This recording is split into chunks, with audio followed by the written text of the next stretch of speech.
કેવી સત્ય હકીકત હેડિંગ છે એનું નામ, કેવી સત્ય હકીકત. જ્યારે આપણે જીવતા હોઈએ છીએ ત્યારે આપણને લાગતું હોય છે કે આપણી પાસે ખર્ચવા માટે પૂરતા પૈસા નથી. સાચું તો એ છે કે જ્યારે મૃત્યુ થશે ત્યારે મોટાભાગનો ધન ખર્ચા વગરનો રહી જશે. એક ચીની સોફ્ટવેર એન્જિનિયરનું મૃત્યુ થયું. તે પોતાની વિધવા પત્ની માટે બેંકમાં $2.9 મિલિયન મૂકી ગયો. પછી પેલી વિધવાએ જવાન નોકર સાથે લગ્ન કરી લીધા. નોકરે કહ્યું, હું હંમેશા વિચારતો હતો કે હું મારા માલિક માટે કામ કરું છું, પણ હવે મને સમજાવ્યું કે આ તો માલિક આખી જિંદગી મારા માટે જ કામ કરતા હતા. એટલે જરૂરી એ છે કે વધારે ધન ભેગું કરવાને બદલે વધારે જીવવું, સારા અને સ્વસ્થ શરીર માટે પ્રયત્ન કરીએ અને આપણે જે ભેગા થઈએ બરોબર છે. મોંઘા ફોનના 70% ફંક્શન બિનઉપયોગી રહી જાય છે.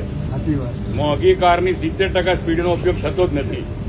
આલીશાન મકાનનો 70% હિસ્સો હંમેશા આપણે ખાલી જ રહે છે, વાપરી શકતા નથી. પૂરા કબાટમાંથી 70% કપડા તો પડ્યા જ રહે છે, રિટાયર થવા પડ્યા જ રહેતા. પૂરા જીવનની કમાણીનો 70% હિસ્સો બીજા માટે રહી જાય છે. 70% ગુણોનો જીવનમાં ઉપયોગ પણ થતો નથી. પણ જે 30% વાપરી છે તે બી કેવી રીતે વાપરશો?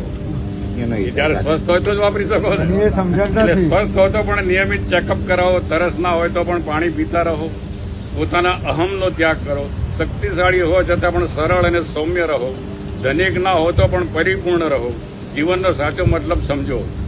ભાગી જવું બહુ સહેલું છે, પણ જાગી જવું બહુ કઠિન છે.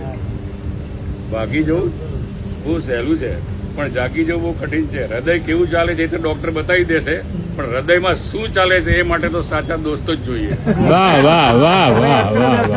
એમાં ના કામ કરે. બરાબર છે. એક વાર એક ઝૂંપડામાં ફૂલ ઠંડીમાં રાત્રે બે નાના છોકરા છાપા ઓઢીને સૂતા હતા બિચારા. એમની પાસે ઓઢવાનો ધાબળો નહોતો. એટલામાં એક છોકરાએ બીજા છોકરાને કહ્યું, જેમની પાસે ઓઢવા માટે છાપા નહીં હોય તેમનું બિચારાનું શું થતું હોય? જિંદગી કેવી જીવો છો તે નહીં, પણ જિંદગીમાં કેવું વિચારો છો એ મહત્વનું છે. સૌને પ્રેમ કરો, સૌનો ખ્યાલ રાખો, જીવનનો આનંદ લો, એકબીજા સાથે જોડાયેલા રહો. આ જ સાચું જીવન છે. જમાવટ તો જિંદગીમાં હોવી જોઈએ, બાકી બનાવટ તો આખી દુનિયામાં છે.